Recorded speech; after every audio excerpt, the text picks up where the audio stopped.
ਸਾਹਿਬ ਸਾਹਿਬ ਧੰਨ ਧੰਨ ਗੁਰੂ ਗ੍ਰੰਥ ਸਾਹਿਬ ਜੀ ਮਹਾਰਾਜ, ਧੰਨ ਗੁਰੂ ਗੋਬਿੰਦ ਸਿੰਘ ਸਾਹਿਬ ਸੱਚੇ ਪਾਤਸ਼ਾਹ। ਕਮਾਲੇ ਕਰਾਮਾਤ ਕਾਇਮ ਕਰੀਮ, ਰਜ਼ਾ ਬਖਸ਼ ਰਾਜ਼ਕ ਰਿਹਾ ਕੋ ਰਹੀਮ। ਅਮਾ ਬਖਸ਼ੋ ਬਖਸ਼ਨ ਦਿਓ ਦਸਤਗੀਰ, रज़ा बख्श रोज़ी देहो दिल पज़ीर। शहनशाह खूबी देहो रहनुमो, के बेगूनो बेचूनो चूबे नमो। न साजो न बाजो न फौजो न फर्श, खुदाबंद बख्शन देओ ऐ शर्श। वाहिगुरु जी का खालसा, वाहिगुरु जी की फतेह। On Saturday evenings we usually visit some topics of Gurmat. Today we will visit Ardas, try and see and understand what Ardas means for us. I think this is amongst the most intense subjects which we can focus on, understand, and this will help us understand ourselves more than anything else. We are all beings of the mortal world, and our experience of life is limited to the physical, is limited to our senses, it's limited to our experience of the physical life. But life is much more than the physical experience. In fact, most of the intense experiences of life live beyond the physical. And we don't have very much understanding of that side of life, which we can't see. Ardas is a communication which can channelize us from the physical to the spiritual, to the spirit world. So it's a communication which is very powerful in that sense. It defines us also. It defines what are we asking for, defines what we are and what our experience of life is. Because we ask for those things which we think are important, but they may not be important. That is our understanding of life, and so that is a way of understanding ourselves. There's a lot of assumptions we have about Ardas.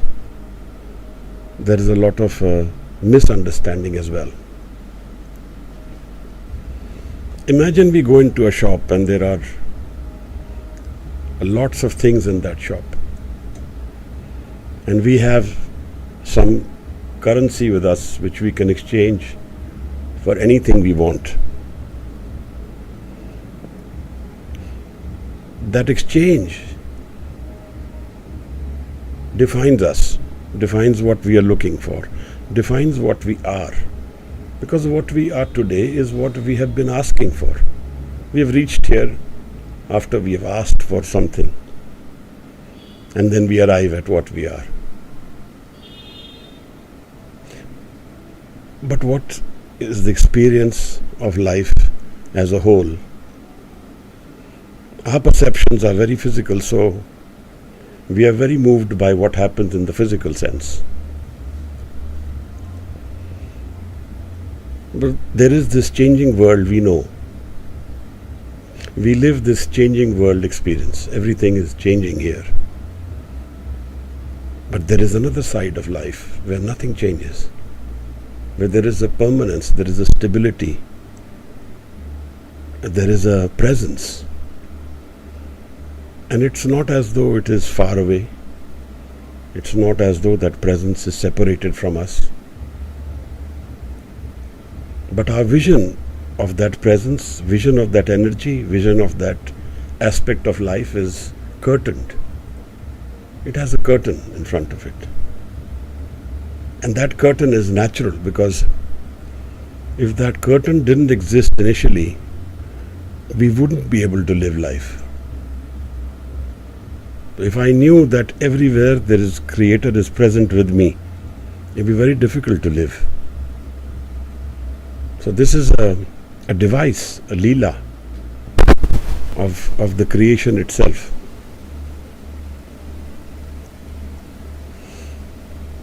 What does Ardas entail?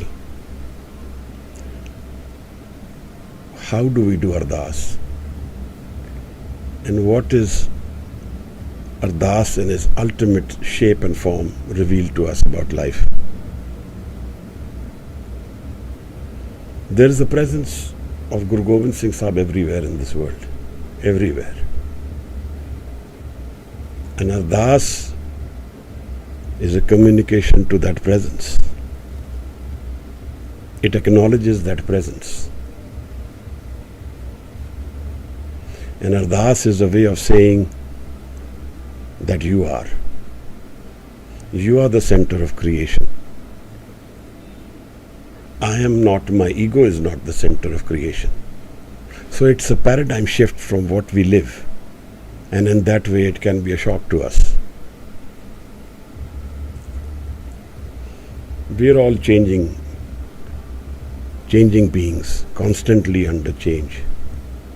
Heraclitus says, man can never enter the same river twice. So as human beings, we change for good or bad, or maybe become lazy. But this change is about us. And this change is happening over something which is completely unchanging.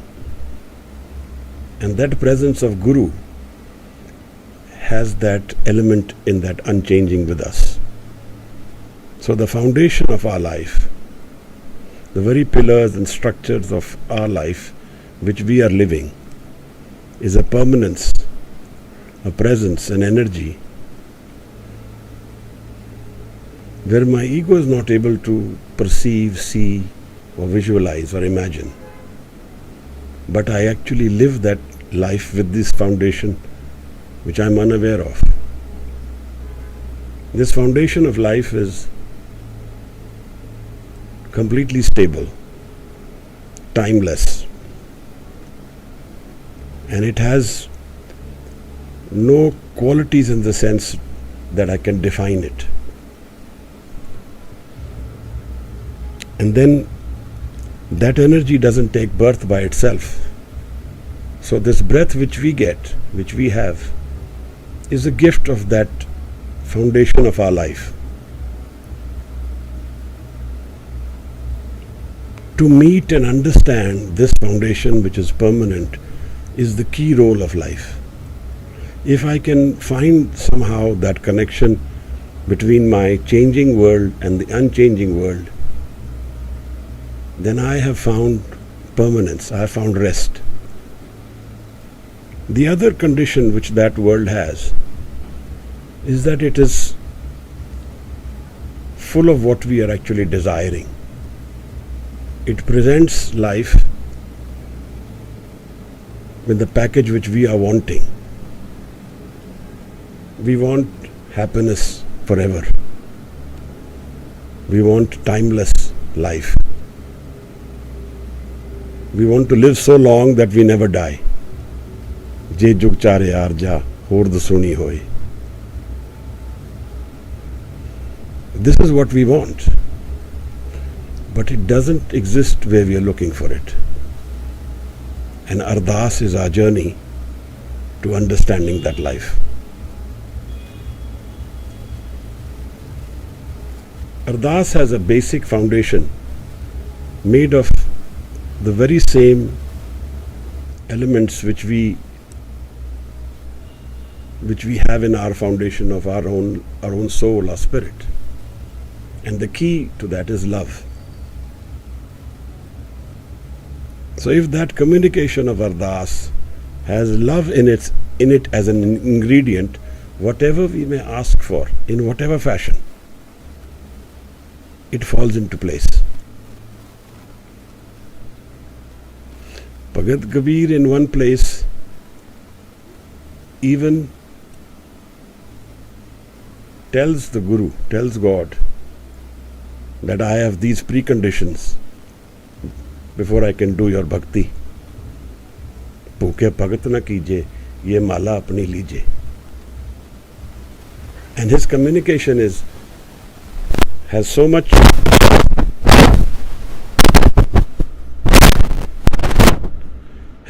clarity and understanding of love and presence of love in it, that it is an acceptable form of communication.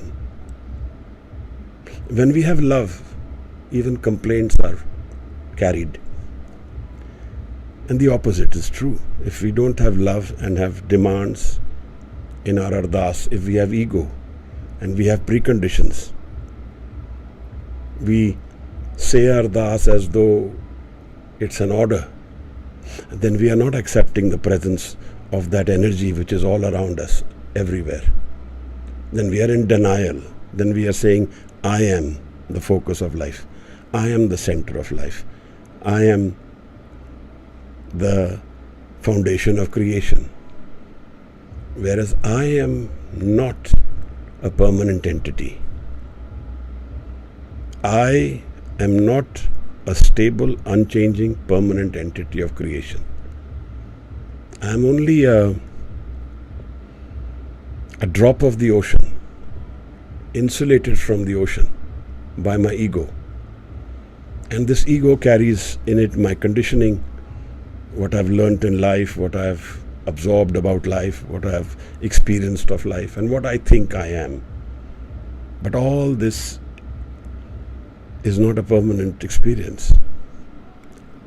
It can become permanent if I have the ability to transcend my ego and rest myself in that permanent part of my life, my soul, my spirit. And for that, this communication with Guru is essential. When we see what Ardas is asking for, in the Guru Granth Sahib, most of the time, Ardas carries with it this notion of Naam. It is always mostly asking for Naam. Whatever it may be asking for, it always carries unconditional love and submission to the Guru. Like I am saying, I am not, you are. Ardas by itself is a miracle. We all have this debate about miracles of life. And in some ways, Ardas is by itself a miracle.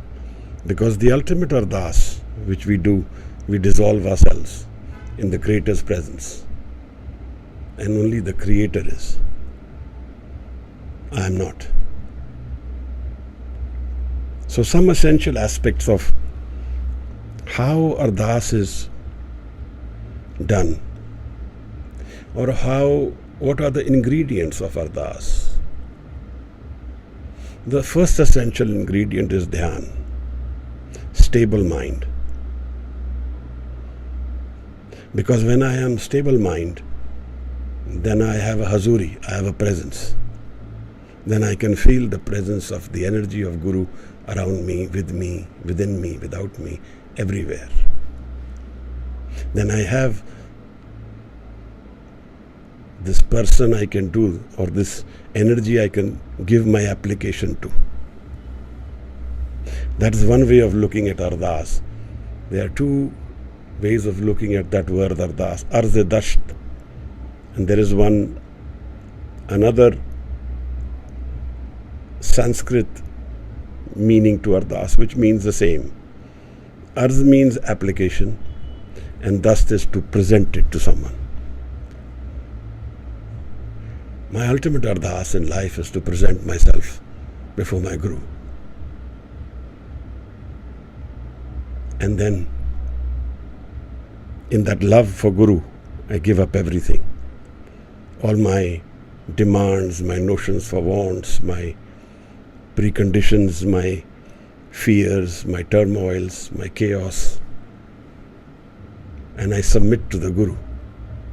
But of course, in this changing world, I carry these notions with me always. And most likely, I will carry them throughout life. As long as there is physical life, there will be some form of confusion, chaos, along with me, along with the physical life. That's why when Bhagat Kabir talks about death, he says that I don't fear death because I am going to be merging with Anand. जिस मरने ते जग डरे मेरे मन आनंद मरने ही ते पाइए पूर्ण परमानंद. मरता मरता जग मुआ मर भी न जाने कोई ऐसी मरनी जो मरे बाहर न मरना होए. Kabir says life experience of death is a joyous experience, a celebration for me. मरने ही ते पाइए पूर्ण परमानंद, because all the facades of physical separation are also gone. I don't have to now make an effort to connect with my Guru, with my live. Now I'm completely absorbed into the ocean. And in that way, Kabir is a permanent entity of life, undivided share in entire creation. Wherever we do dhyan of Kabir, he will be there. So dhyan is an essential element of Ardas, where I am stable, where I am not in panic mode, where I am not fearful, where I am in love. So that's the other essential element, love. And then the third element is that I don't have any preconditions. I don't demand in the way that I am the controller, that I am the center. Pure gur te naam paya jaye. I am doing Ardas to the complete Guru, who is the entire creation's entity. And I must acknowledge that. So in that acknowledgement, there is a equation of life which builds up. It tells me I am not a permanent part of creation in the way I think it is. I can be. If I merge myself and give up my ego, I can be a permanent part of creation. But right now I am not, because I am very centered on my ego. I am very centered on my I have to be. And then whatever I ask for, whatever I want, I need, there are no such rights and wrongs. In this shop which we've entered, there is so many things, this currency of Ardas which we carry. Now, what is those things at what time? It depends on our flow of life. Sometimes we can ask for some things which are very mundane. Like Kabir asks for ghee, he asks for takiya, pillow. And he asks for a place to rest. He says, I'm not getting these things. You are not giving them to me. So I'm asking for them. And in his love, he asks for them in the way that he can ask anybody else, because he lives in that presence. The difference between us and him is that we don't live in the presence. So we don't have that dhyan. We don't have the surt. And in that dhyan there is a hazuri, there is a presence. So no matter what Ardas I do, it always submits me to that energy. It always makes me present in front of that energy. And so in that way, Ardas is never birtha, never fruitless. Being in the presence of my Guru is the ultimate experience of life. Whatever else I may want or ask is my ego's desire, my needs. It's okay. I'm not here to judge anybody for those. We all have those needs. But often Guru guides us to ask for naam. Ask for that one thing in this shop which lives forever. There is this one thing, Guru says, that if you miss this out, then you've missed out the whole game. Nanak lekhe ek gal, aur home chakhna chak. This one thing which is beyond my ego, where there is no home. If I miss out this thing, then I missed out the whole essence of life. If I don't miss that out, and I have other things I play with, that's fine. Because those experiences are going to come and go in life. But they are not permanent experiences. Creation is a smart experience. It's very intelligent. It is not something I can fool myself with or someone else with. Whatever I have asked for in life, my energy is flowing towards that. Whatever we are today is from our asking, because whatever we ask in the physical is not only that object or that experience we want. We also commit to the repercussions of that karam. I have asked for it, and the repercussions are mine to pay for. So I may ask for something completely wrong, and those are my repercussions if the Guru grants them to me. If my Ardas is acceptable.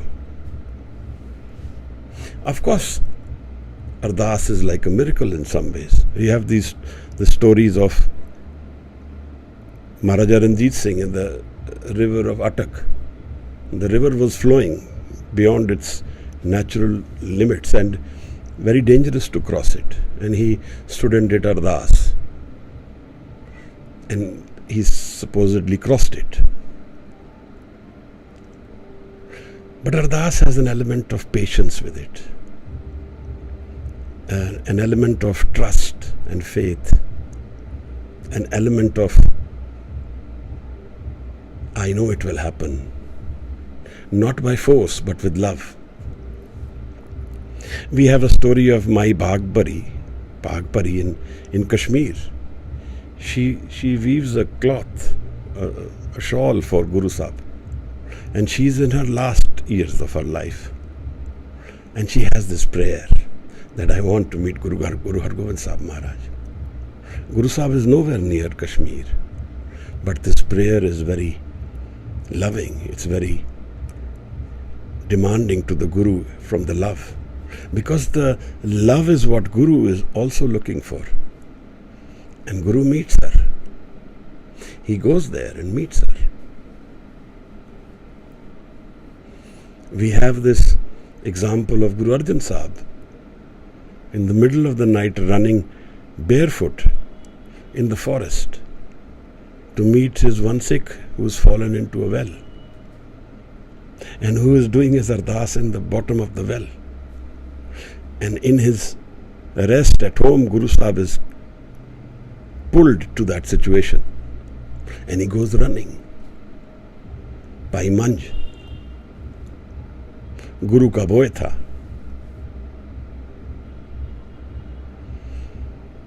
So Ardas can be full of patience as well. Dheeraj. Stable, patient, not demanding, making no preconditions. An arz, an application to you are. And whenever Guru Sahib talks about Ardas, he says yak arz guftam pesh to. One prayer, one Ardas, arz I make to my Guru.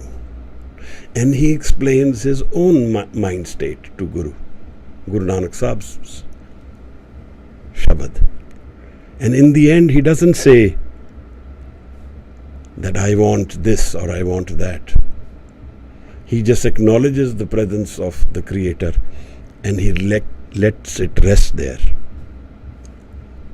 His Ardas is his merging with his Guru, with his God, with the Creator, merging, dropping the ego. And with that dropping, the anxiety, the chaos, the pain, the wandering, the pressures, they're also gone. And the insecurities of what will happen tomorrow, that also goes. There are no fears, there is nothing wrong which is happening here now.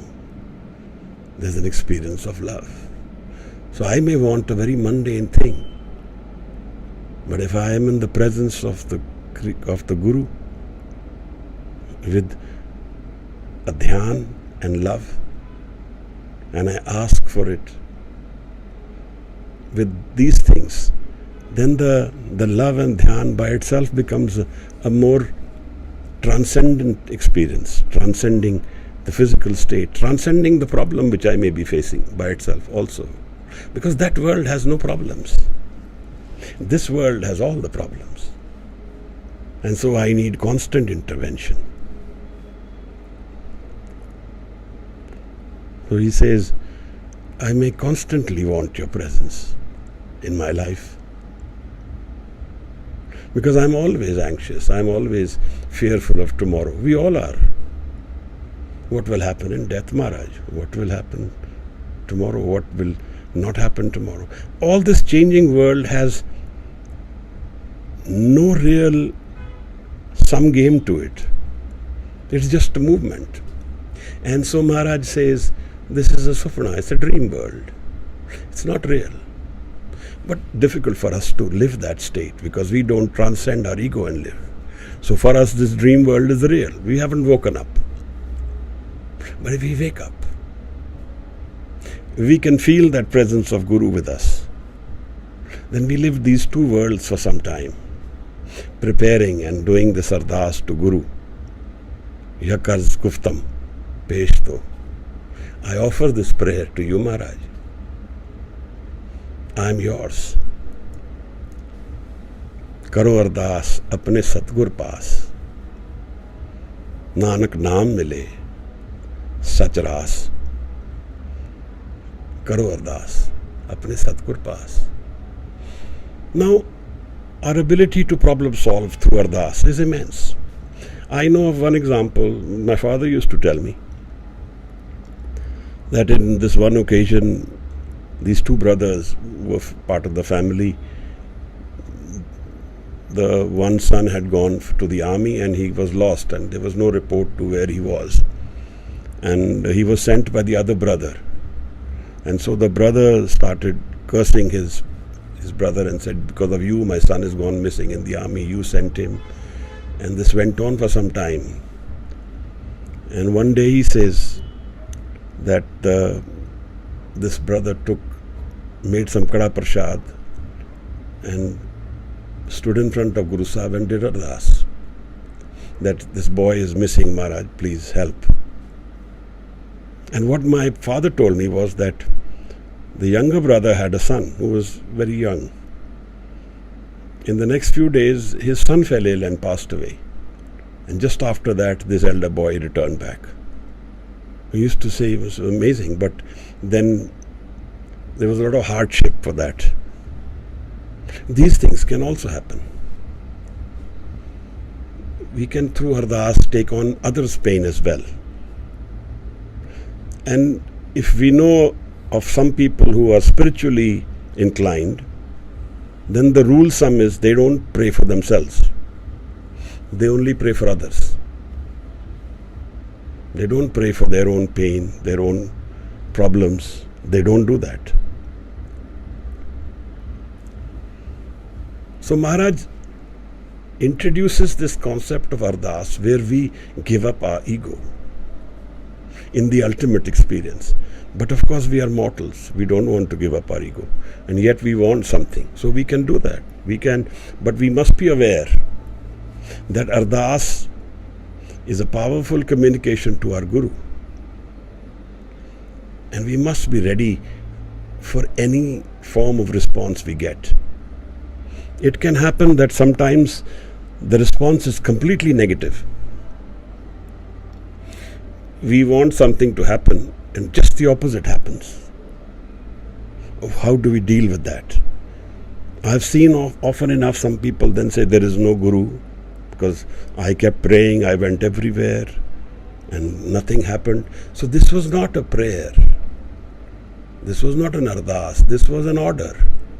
I want creation to fall in line with my own demands, my own needs, my ego. So this prayer is not really a prayer. It's a bribe, or it's a way of convincing myself I'm asking, but I'm actually ordering. I'm not willing to accept the response to my Ardas. Getting a negative response in the long run can actually be positive, but we are not aware. We are not aware of what we are asking for and what its repercussions are. We only know we are asking for something. What are the baggages that situation carries? We are unaware. We are completely in the dark in the whole aspect of creation because we are tied to our own needs, our own demands. Whatever we ask for binds us and binds our ego. Tis aage ardas kar jo mele kartar. This is what Maharaj says. Can I merge with my Creator, Maharaj? This is the ultimate prayer. I may not want it because my experience of life has not reached at that stage. That's okay. But Guru has given us these examples in Guru Granth Sahib. The Guru asks in Ardas this. He asks for Naam. He asks for meeting with the Creator because that is the ultimate solution of life. Everything else we are wandering in is temporary. I may solve my today's problem with Ardas, which is fine. But tomorrow I can have another, then another. And ultimately I will arrive at this point that all of life is a problem. And where are the solutions for this? Kit kit bid jag upje purkha, kit kit dukh binas jai. How does creation come about? And how does pain go away? Maharaj says, Home vich jag upje purkha. Naam visariye dukh pai.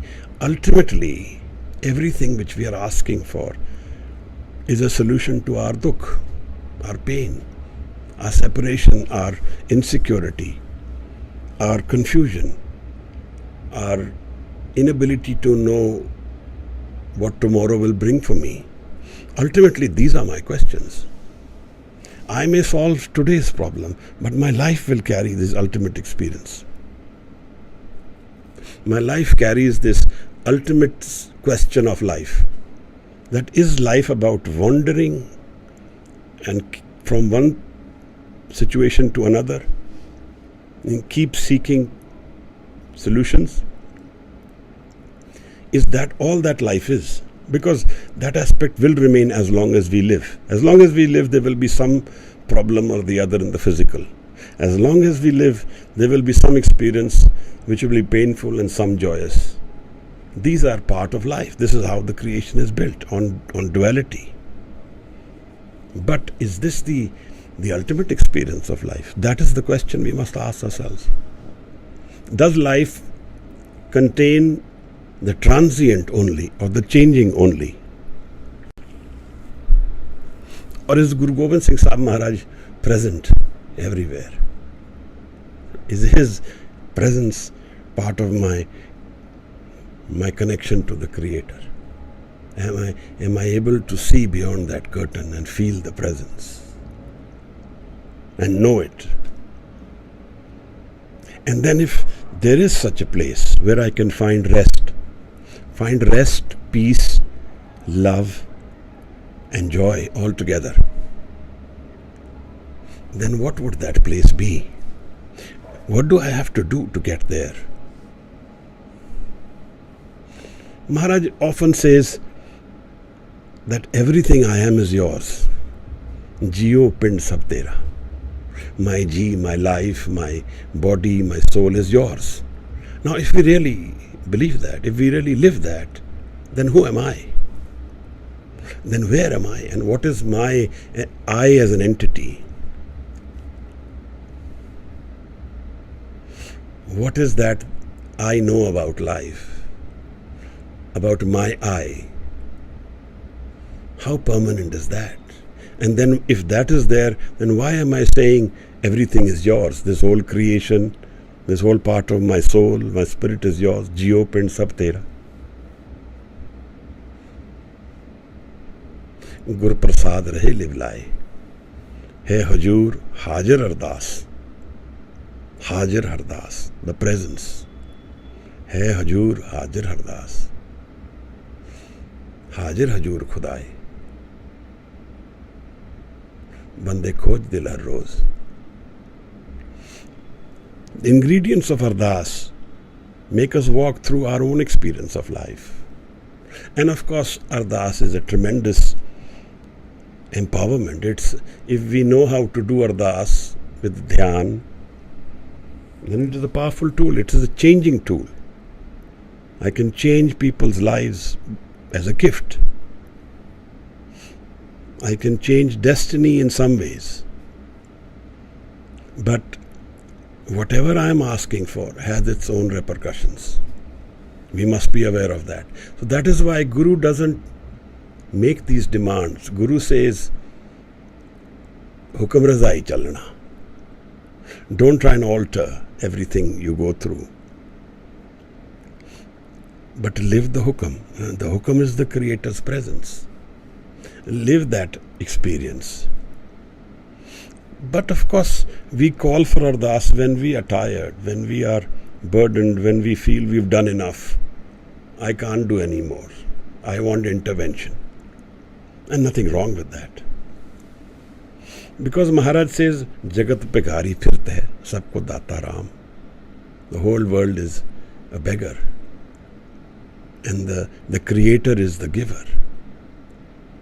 And Ardas is the communication to my Creator, my source mind, my source Creator, the one who's created the entire creation. So it empowers me in the sense that it puts me in front of the entire energy of creation. I become a part of that. Nanak ek kahe Ardas, Jio pind sab teri paas. Everything is yours, he says. Then who am I? I am not a permanent entity. I can become permanent if I have transcended and merged and gone into my house, Thirkar. So Maharaj says within my mind there is a house, a permanent home, a kar. Nij thao, nij kar. Thirkar, these are words which Maharaj uses. And where is that? It's within us, all, within our own mind. And we find this Gur Prasad, the ultimate gift of creation, is when Guru opens this door for us. Because then all the other pain, all the other wandering, all the other desires, all the conflicts, they become meaningless. They have no power in that experience. And this is the gift of the Guru. Satgur ke janme gaman betaya. When we meet Guru, we find a new life, new janam. And the wandering goes away. So Guru is a presence with us always. And this communication, this Ardas with the Guru, is actually a very sustained effort of life. It's not just one Ardas, but a constant desire to move in a certain direction, to want a certain thing. And it shows. We know who somebody's traits are by the longevity of our experience in that relationship. Similarly, the Creator knows what we really want. What is our inner calling? If it genuinely is, then he says, Jo mango Thakur apne te soi soi deve. What you ask for, you will get that. But then There can be experiences where Kabir says, "Bhuke bhagat na kijiye, ye mala apni lijiye. Here's your mala. I do not want to do your bhakti without these things, without ghee, without bed, without pillow. You don't listen to me." Kabir's physical life experiences are quite traumatic. If you really look at his life and see how he lived life and how he nurtured his spirituality, and it was a cost, because every day in his house there would be many people who would come for the spiritual discourses, and that was his real energy, the presence of sons, of people, and it was a cost, and it didn't leave him physically with too much finances or too much time to earn his bread and butter. But here is Kabir. He is merged in creation, and that experience of life no longer is relevant, no longer has its control over him, no longer has a sustained stamp over his life. It's all gone. What has sustained us in life is our ability to transcend our ego and merge with the Creator. And our life can become this Ardas.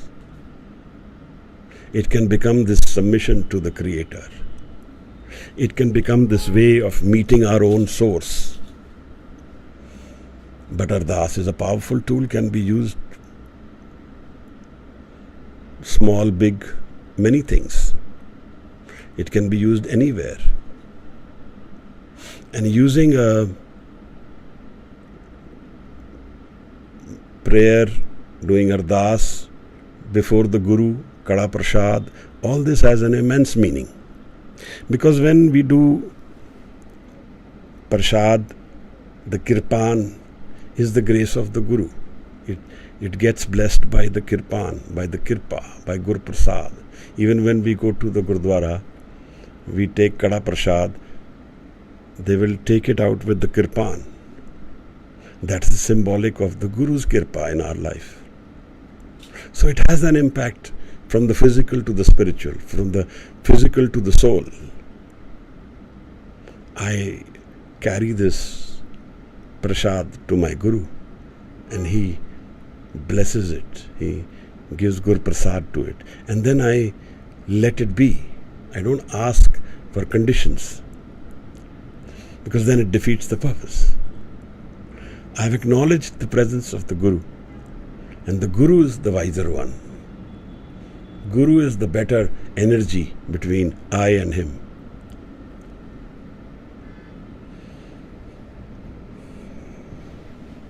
I think I can ask for questions. If you have any questions about Ardas, you can write them out, because today's session will not be so long. If you want to say something or you want to ask something,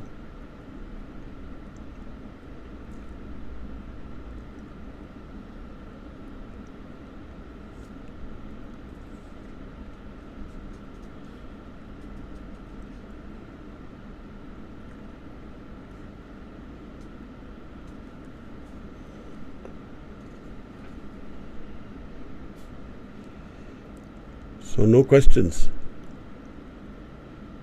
Why do few people ask for material gains in Ardas? That's their choice. To each his own. Asking for material is nothing wrong. We live the repercussions of what we ask for. We ask for what our experience of life brings to us. If we feel the material is what we want and that is what is right, then who is to stop someone? Everybody asks for material in that way.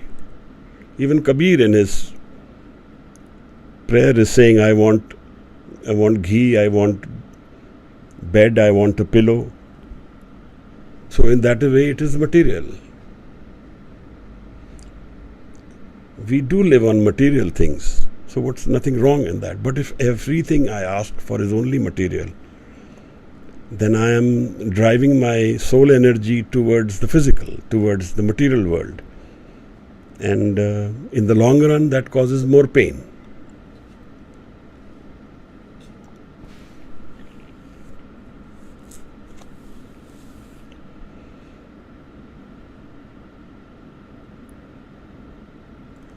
Does Vaheguru meet? The whole intention of Ardas is the meeting of Naam, meeting of Guru, meeting of Nirankar. Pure Gurte Naam paya jaye. The Guru Prasad or the gift of Guru is to dissolve the ego. Home Shabad jalaye and merge us with our Creator. जी जी वाहिगुरू जी का खालसा वाहिगुरू जी का खालसा वाहिगुरू जी की फतेह. Sometimes we read in the newspaper that people go to pilgrimages like the holy places of a particular religion, and while coming back or going towards it, the accident takes place and they lose their life. So there is a dharma theory of karma, and if they are going for holy places and they lose their life, then or some people go to some places and ask for something and it is fulfilled or completed. Suppose, for example, if somebody goes to Harmandir Sahib and asks for something and it is fulfilled, or Shahidan or any other Gurdwara or any other holy places of any religion, then how should we relate that? Is there any importance of that place, or this is the intensity with which we are doing Ardas? Of course, place has its importance. Our dhyan, if it gets focused at any one place, and if lots of people are congregated at one place and are spiritually inclined, that has its inspiration, that has its importance. But not to say that without a place you cannot go into your spiritual experience. Naam is free of space, time and cause. But there are certain places which are more inspiring for some people, and that is very good. Why does something wrong or some accidents happen? These are part of creation. It's Creator's order. Nobody can say why and how. They happen because it's the part of His hukum.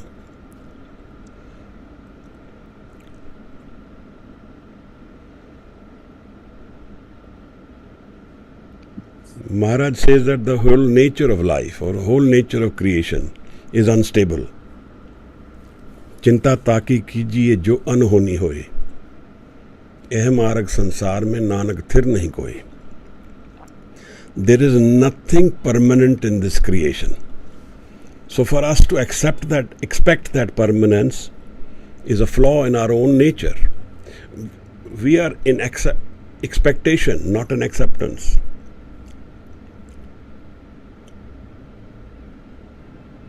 Maharaj.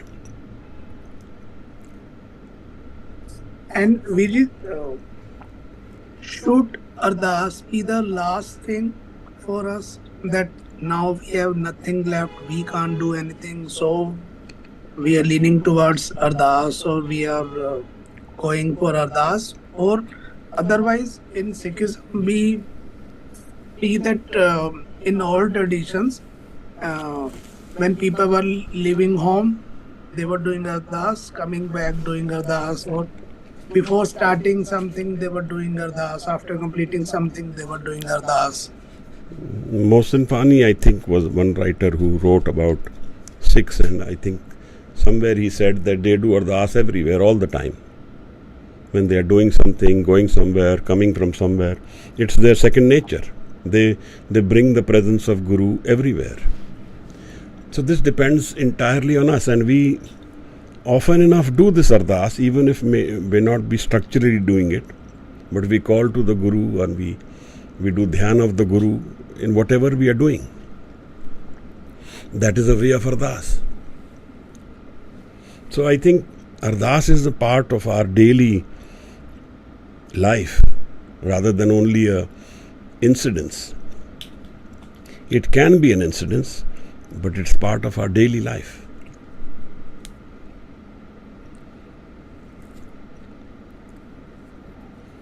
Good. And sorry. जी. नहीं. हाँ जी बोलो.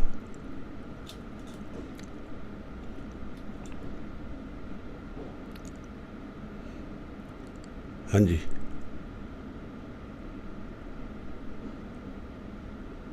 Like there was a story of Tolstoy, then 2 or 3 saints living in some places, and the priests go to that and say, how do you do Ardas? And they say, we don't know how to do Ardas, and he teaches him the particular format of doing Ardas.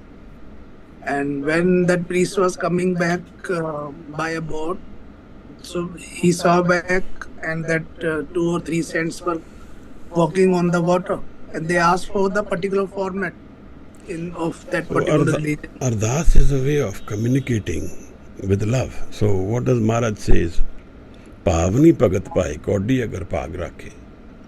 When we have put a application to our Guru with bhavna, with love, kaudi agar pag rakhe, tahe kur sarv nidan daan det hai. And the Guru blesses them, gives them everything. Sarv nidan, the entire creation's wealth. So Ardas is a loving communication with the Creator, with the Guru.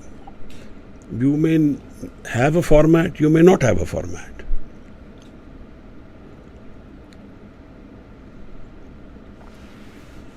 There is a very nice story about this Sikh who was the small boy who was orphaned in young age,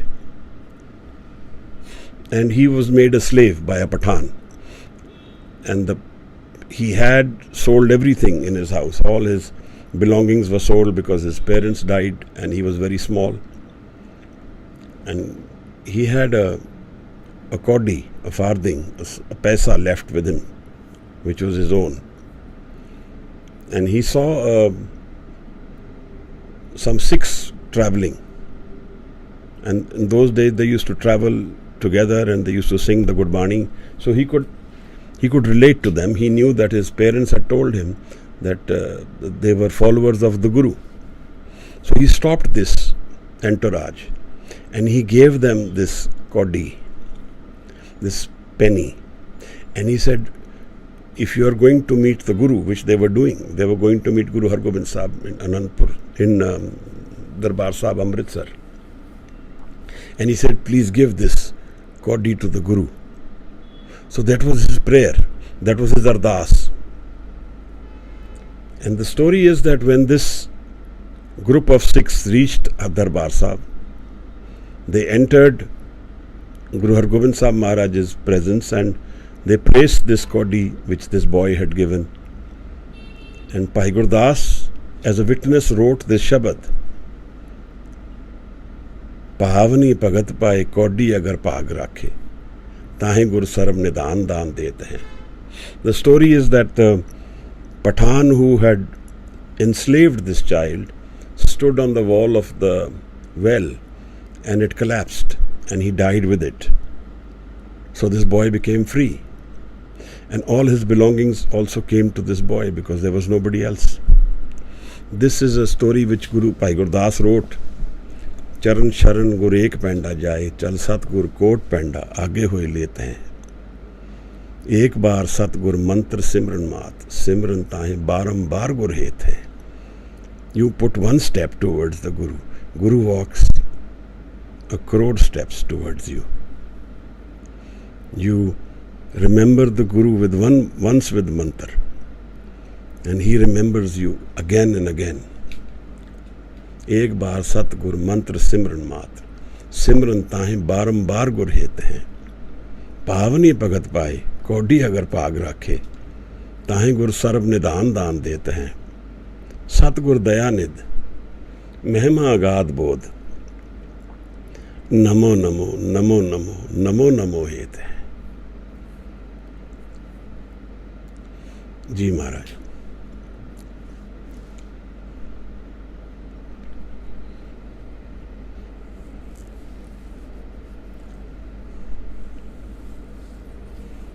Vijay, I understand that it depends on the intensity and the truthfulness of the seeker, one who is doing Ardas. But and God knows how to fulfill, when to fulfill, it's okay. But even then we have a faith and do Ardas with that faith, or wish someone that may get well soon, or happy Diwali, or happy New Year, or whatsoever. But I think God has to do what he has to do, or karmas, or whatever the system of the nature.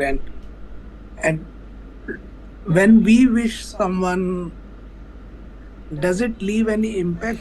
So this Muslim Peer was in Anandpur Sahib, and he asked Guru Sahib, he said, Maharaj, if destiny has to play its role, then what is the need for Guru? Why I need to come to Guru? Everything which has to happen has to happen. Then what is the need, Maharaj? Why we need to all? What is the role of Guru then? Guru Gobind Singh Sahib Maharaj asked for a stamp, and he says, see, the stamp is inverted.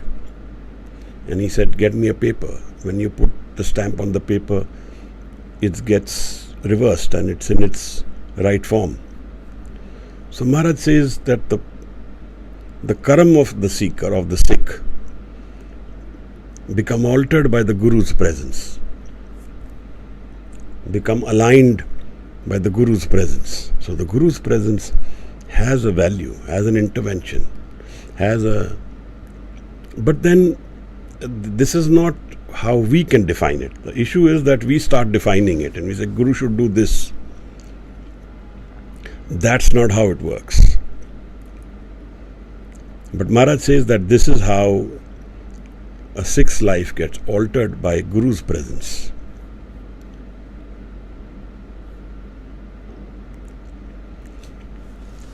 Ji Maharaj.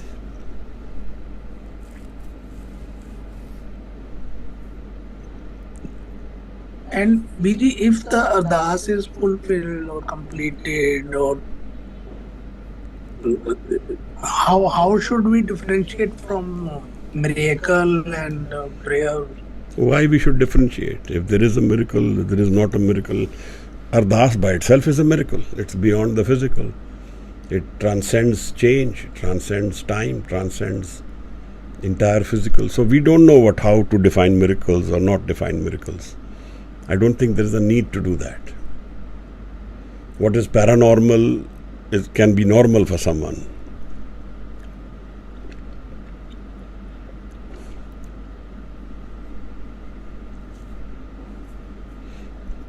Ji Vijay. Anyone else has questions, then we'll finish with Anand Sahib.